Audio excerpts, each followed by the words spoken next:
In this video, we will generate the trendline dataset and trendline equation of y equals x times e to the exponent x. So generate the dataset here using array formula. The x values times exponent of the x values. And we'll draw the chart using scatter chart. And show the trend line, polynomial to the sixth degree, and show the equation as label and relocate it at the bottom. So here we have the trend line and the trend line equation of this data set of x times e to the power x.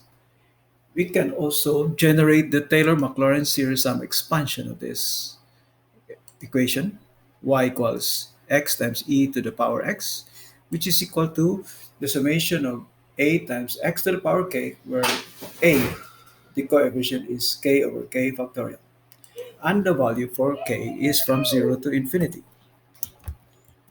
So we can go as far as 10.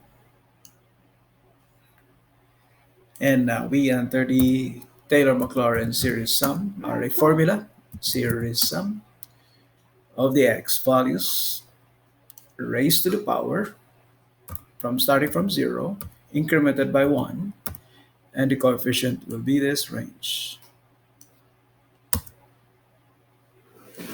And we'll make sure that our chart will generate the trend line.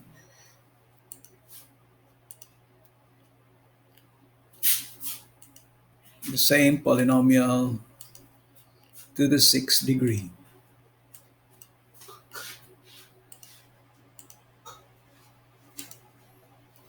Now we can continue with the coefficients, which is equal to array formula of k over k factorial.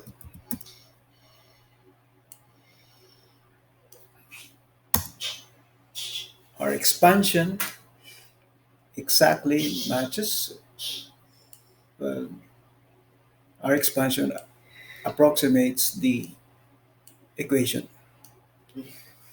So here you have the trend line.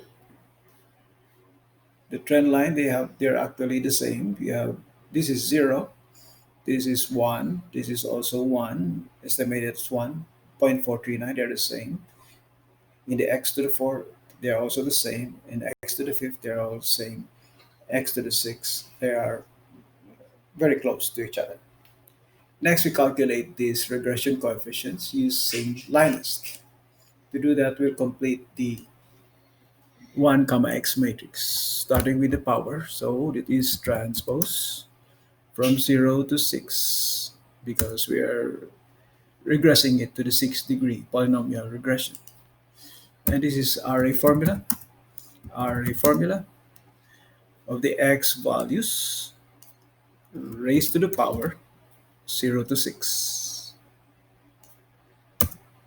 Now that we have the 1 comma x matrix, we can enter the Linest. So Linest of data y for the equation itself, or the function, and data x.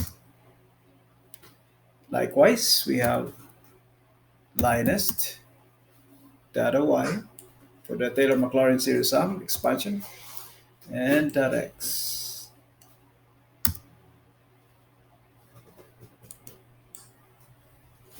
So our polynomial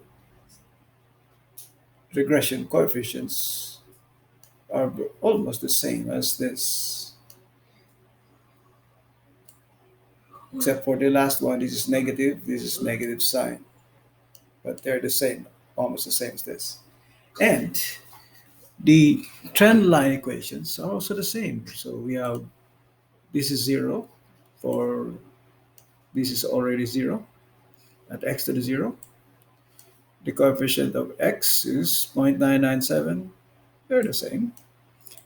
Coefficient of x squared, 1.02. They're the same. Coefficient of x3, 0.437, 4.38, 4.39. They're the same.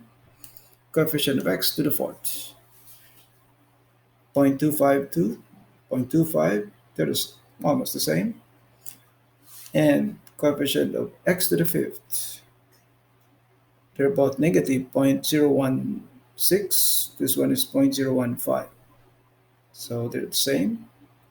And the coefficient of x to the sixth, 0.0263 or 0.026, they're also the same.